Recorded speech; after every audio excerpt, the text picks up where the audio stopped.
दिनैहाय जोंनि गामियाव दक्षिण काजलगाव आङो खोनादों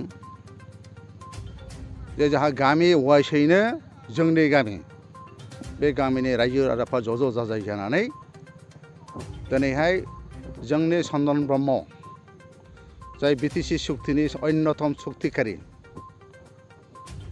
बे सुक्तिकारिया दिनैहाय एबसुजों इउपिपिएलजों सावजादों।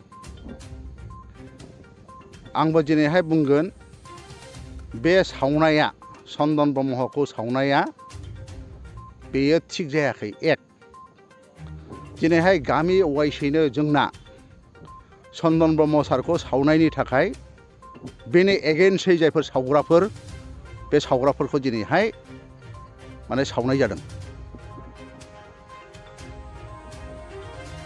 सारा बिटिसिनि बर' जाथिफ्रा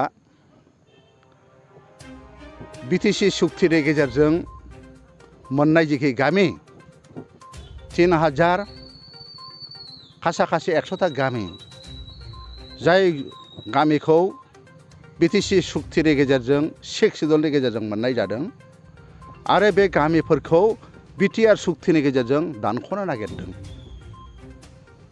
आरो बे दानख'नायखौ सारा बर' जाथिया मोजां मोनाखै।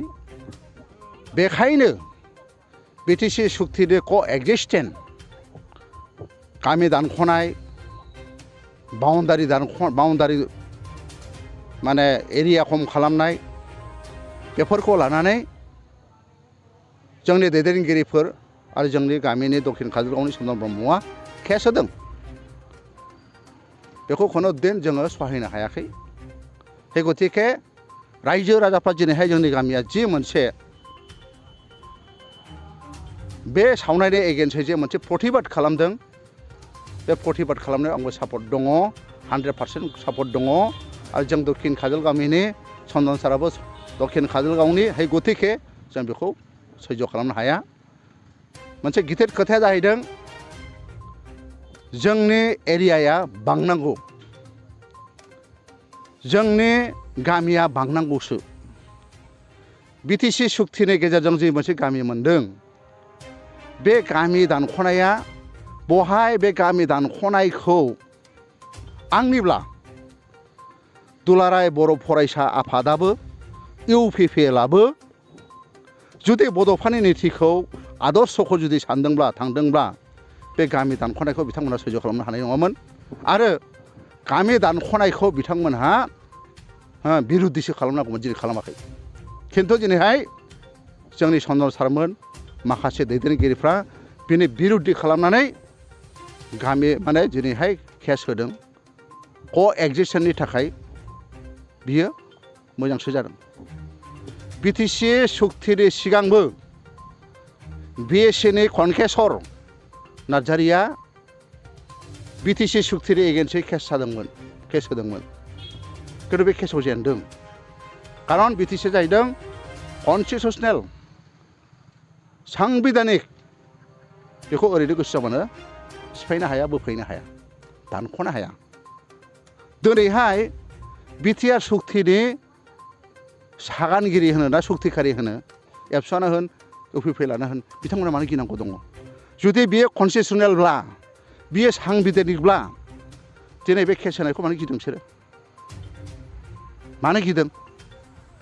आरो गामि दानख'नायखौ केस होनानै लाखिफिननायखौ बिसोर साबायसो होनांगौ, थेंकिउसो होनांगौ, नंगौना नङा? जोङो खुनु दिन बिटिसिनि गामि दानख'नायखौ जों सैज' खालामनो हानाय नङा।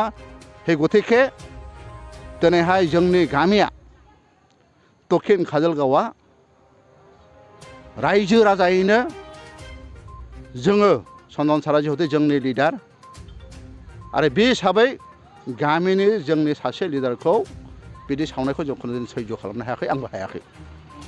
नंखायनो जों बेखौ दिनैहाय खालामनाय जादों। आइएलआथ' आं बेखायनो बुंदों जों जाहैदों बड'फानि इडिअलजिजों फैनाय। बड'फाया मा बुंदोंमोन? ब्रह्मपुत्रनि साहा भुटानसिम, संकसनिफ्राय सदियासिम बे जाहैदों जोंनि बड'लेण्ड। साफ्रोमबो बर' जाथिफ्रा थैयै माहामै नांनानै दं। हे गतिके बे फिसा मोनसे जों बिटिसि मोनदों 6 सिडुलाव आरो बे 6 सिडुलनि गामि दानख'नायनि एगेन्स्टआव रायजो राजाफ्रा जुदि जयैनो सेन्टिमेन्टजों पिएल होयोबाथ' बिराद मोजांसो खोथा होनांगौ आं एपिल खालामदों होनांबा होनांगौ मोजां पिएल होनांगोन आरो बेखायनो बुंदों आं आरोखि दे दानि जायफोर केस होनायखौ ओंखारनानै जे सावदों बिथांमोना साननाया गोनां बेनि रहस्यखौ साननाया गोनां जे जोंनि गामिया मोनसेनिफ्राय मोनसे जुदि थाङोब्ला जोंनि भबिष्यतआ मा जागोन बेखौ दिनैहाय मानो जों जाथि संगठनफ्रा मानो जों होख्रावनो हायाखै जों होख्रावनांगोन लाख हाजार मानसिया थैदों बिटिसि सुक्तिनि थाखाय सुक्तिनि गेजेरजों जोङो फिसा मोनसे जों थिरेब्लेब बड'लेण्ड बिटिसि 6 सिडुल संबिधाननि